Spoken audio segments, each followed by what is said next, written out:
Erectile function से बहुत सारे मर्द परेशान हैं और आज मैं आपको बताने वाला हूँ कि कौन कौन से टेस्ट ज़रूरी होते हैं इरेक्टाइल फंक्शन में, जो कि आपको कराना चाहिए आपको अगर लग रहा है तो। वीडियो से आपको काफ़ी फायदा मिलेगा। नमस्कार दोस्तों, मैं हूँ डॉक्टर रवि, आप सबका स्वागत करता हूँ मेरे चैनल पे। इरेक्टाइल फंक्शन जो होता है कि इरेक्शन ही नहीं हो पा रहा है, तो दो तरह का होता है। एक तो होता है प्राइमरी इरेक्टाइल फंक्शन और दूसरा होता है सेकेंडरी इरेक्टाइल फंक्शन।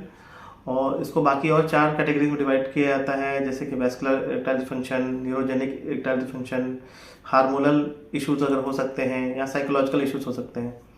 तो वैस्कुलर में कोई वैस्कुलर कॉज हो, कोई वीनस लीक हो, आर्टरी का ब्लॉक हो। न्यूरोजेनिक में मतलब कोई चोट लग गई हो, कोई पार्किंसंस बीमारी हो गई हो, कोई और न्यूरो की प्रॉब्लम हो गई, नसों की दिक्कत हो गई है। हार्मोनल इश्यूज में जैसे कि टेस्टोस्टेरोन की कमी है या कोई प्रोलैक्टिन की कमी हो रही है, इम्बैलेंस हो रहा है, इन चीज़ों को लेकर जांचें होती हैं। और चौथा साइकोलॉजिकल, मतलब कि साइकोलॉजिकल कारण से हो रहा है, डिप्रेशन से, एंग्जाइटी की वजह से भी कई बार इरेक्टाइल डिसफंक्शन हो जाता है, रिलेशनशिप प्रॉब्लम्स की वजह से भी हो जाता है।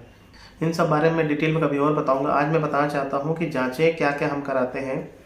तो जैसे कि वैस्कुलर कॉजेज में डायबिटीज़, ब्लड प्रेशर हो गया, कोलेस्ट्रॉल अगर बढ़ा हुआ है तो प्रॉब्लम्स आ सकती हैं। शुगर कराना चाहिए फास्टिंग और खाने के 2 घंटे बाद, या फिर HbA1c भी करा सकते हैं हम, जो कि 3 महीने का डायबिटीज़ का लेवल बताता है, शुगर का लेवल बताता है। उसके बाद सीरम लिपिड प्रोफाइल कराना चाहिए, कोलेस्ट्रॉल का जो भी होता है, ट्राइग्लिसराइड, LDL, HDL सब कुछ कराना चाहिए। ब्लड प्रेशर की जांच होनी चाहिए, क्योंकि ब्लड प्रेशर बढ़ेगा तो नसों में प्रॉब्लम आ जाएगी। जो भी पेरिफेरल आर्टरी डिजीज़ होती है, जो भी कोलेस्ट्रॉल बढ़ने से एथेरोस्क्लेरोसिस होता है, जो पेरिफेरल आर्टरीज होती हैं जो कि हमारे पेनिस के नसों में जाती हैं, पतली पतली आर्टरीज, इनमें प्रॉब्लम हो सकती है। पेनाइल अल्ट्रासाउंड या पेनाइल डॉपलर टेस्ट कराया जाता है, ताकि आर्टरीज और वीनस का इनफ्लो जो भी प्रॉब्लम हो रही है उसमें देख सकें कि आर्टरी की प्रॉब्लम है कि वीनस प्रॉब्लम है, वैस्कुलर प्रॉब्लम है कि नहीं है। या फिर पेनाइल एंजियोग्राफी भी करा सकते हैं। पेनाइल एंजियोग्राफी में इंजेक्शन डाला जाता है, डाई डाला जाता है, पेनिस की आर्टरीज होती हैं, ताकि देखा जाए कहीं कोई ब्लॉकेज तो नहीं, कहीं कोई नर्विंग तो नहीं है, कहीं पतला तो नहीं हो गया है वो पेनिस की नसें, जो पतली तो नहीं हो गई खून की नसें।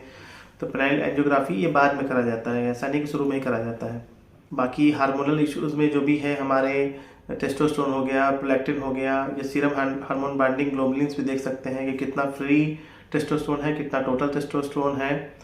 अगर इससे बड़ी जांचें हम कराना चाहते हैं तो वो थोड़ा सा इन्वेजिव होती है। मतलब इसके बाद जो बड़ी जांच होती है, डायनेमिक इन्फ्यूजन कैवर्नोसोमेट्री या आयन कैवर्नोसोग्राफी। इसमें क्या होता है ना कि प्रेशर नापा जाता है, देखा जाता है कितना प्रेशर है कैवर्नस टिश्यू में। जो कैवर्नस टिश्यू जहाँ पर ब्लड भर जाता है ताकि पेनिस इरेक्ट होता है, वहाँ का प्रेशर नापा जाता है, वहाँ का फ्लो चेक किया जाता है। ये ज़्यादा इन्वेसिव टेस्ट होता है, इसमें खर्चे भी ज़्यादा होते हैं। आपके हर जगह ये सेंटर पे मिलेगा भी नहीं, कुछ ही जगह पे हायर सेंटर्स पे ज़्यादा मिलता है ये। एक और टेस्ट होता है combined intracavernous injection and stimulation test, CIS test होता है, जिसमें कि डाई डाल के देखा जाता है कि स्टिमुलेशन के बाद क्या ब्लड फ्लो है। तो ये भी इन्वेसिव टेस्ट होता है, जो कि हर जगह नहीं होता है, CIS टेस्ट कहा जाता है इसको। लास्ट में टेस्ट में बताऊंगा nocturnal penile stimulation test, NPT test होता है। इसमें कि ये देखा जाता है कि जब इंसान, हम सब नॉर्मली सो रहे होते हैं तो कई बार पेनिस इरेक्ट हो जाता है। जो साइकोलॉजिकल कॉज और वैस्कुलर कॉज में अंतर करने के लिए, अगर साइकोलॉजिकल कॉज है, साइकोलॉजिकल ED है, तो रात में पेनिस इरेक्ट हो जाएगा। अगर किसी का मान लीजिए वैस्कुलर कॉज है तो रात में भी नहीं होगा, क्योंकि भाई ब्लड फ्लो इसका मतलब ख़राब है। तो ये पता चल जाता है NPT टेस्ट से, नॉक्टर्नल पेनाइल स्टिमुलेशन टेस्ट से, कि वैस्कुलर कॉज है ED का कि साइकोलॉजिकल कॉज है। ऐसे बहुत सारे टेस्ट कराने होते हैं। बाकी तो मैंने सारी बातें बताई हैं इरेक्टाइल डिसफंक्शन को लेकर, और आप जाके वीडियो देख सकते हैं। आपका कॉज किस श्रेणी में आ रहा है, आप वीडियोस को जाके पता कर सकते हैं कि आपका हार्मोनल कॉज है कि साइकोलॉजिकल कॉज है कि वैस्कुलर कॉज है कि न्यूरोजेनिक कॉज है। बाकी वीडियोस चैनल पे आते रहेंगे, और अगर आपको लगता है खुद से तो आप खुद से भी जाके कुछ टेस्ट करा सकते हैं। नहीं तो अगर आपके आसपास कोई अच्छे सेक्सोलॉजिस्ट हैं तो वहाँ जाके कराइए, ज़्यादा अच्छा रहेगा।